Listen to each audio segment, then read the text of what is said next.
রেমালের ঝটকা তাপমাত্রার পারদ কিছুটা নামিয়ে দিলেও নির্বাচনী উত্তেজনার পারদ এখনো চড়ছে।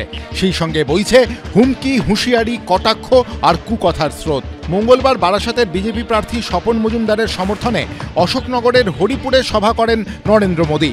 বিধাননগর পুরসভার 12 নম্বর ওয়ার্ডের সভায় নাম না করে প্রধানমন্ত্রী ও প্রতিপক্ষ বিজেপি প্রার্থীকে নিশানা করেন তৃণমূল প্রার্থী কাকলি ঘোষ দস্তিদার। প্রধানমন্ত্রী, দেশের প্রধানমন্ত্রী বারে বারে একটা লোকসভা কেন্দ্রে আসা মানে আগে যে 6 দফায় ভোট হয়েছে সেই ভোটে ওরা আসছে। ওদের কাছে খবর আছে যে ওরা সেই নাম্বারটা পাচ্ছে না যে নাম্বারে ওদের সরকার তৈরি হবে। তাই বাংলার পিছনে পড়ে আছে, আশা থেকে ঝেঁকা খেয়ে বাংলায় এসছে।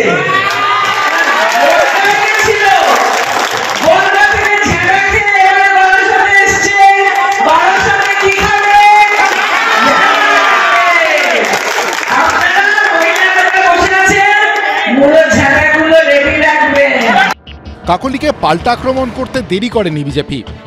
উনি কি বেরিয়েছেন, গেছেন একবার কোথাও? ওনাকে তো দেখতে পাচ্ছেন প্রচারে। উনি বোধহয় সেই ভয়টা করছেন। মহিলাদের সঙ্গে টিএমসি যে ব্যবহার করেছে, যেমন তার জেলা সভাপতি বলছে লজ্জা করছে ভোট চাইতে, ওনার লজ্জা করছে লোকের কাছে যেতে। 4 তারিখ গেলে সব জবাব পেয়ে যাবেন। যে যা বলেছেন মানুষ সব কিছু জবাব দেবে। তারাই খাবে যারা চুরি করেছে, যারা কাটমানি খেয়েছে, যারা দালালি খেয়েছে, যারা গরিব মানুষের ঘরের টাকা খেয়েছে, যারা গরিব মানুষের পায়খানার টাকা খেয়েছে, যারা সিন্ডিকেট রাজনীতি করছে, যারা চাকরি চুরি করেছে, যারা মা বোনদের ধর্ষণ করে, যারা তাদের সমর্থন করেছে, তারা মৌরাঝাটার বাড়ি খাবে। শেষ দফায় আগামী শনিবার ভোট বারাসাত লোকসভা আসনে। তার আগে তৃণমূল প্রার্থীর হুঁশিয়ারি ঘিরে চড়ছে উত্তেজনার পারদ। সমীরণ পাল ও রঞ্জিত সাউ, এবিপি আনন্দ।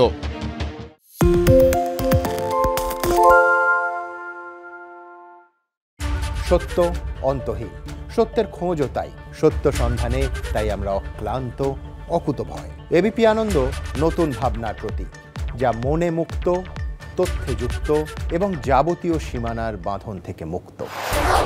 সীমা না শব্দটির মধ্যে লুকিয়ে আছে মানা শব্দটি, যেন চোখ রাঙানি এক অদৃশ্য বেড়াজাল, যা আটকে রাখে আমাদের এক ছোট্ট গণ্ডির মধ্যে।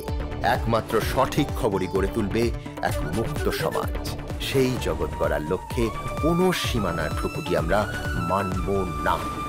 এবিপি আনন্দ এগিয়ে থাকে, এগিয়ে রাখে।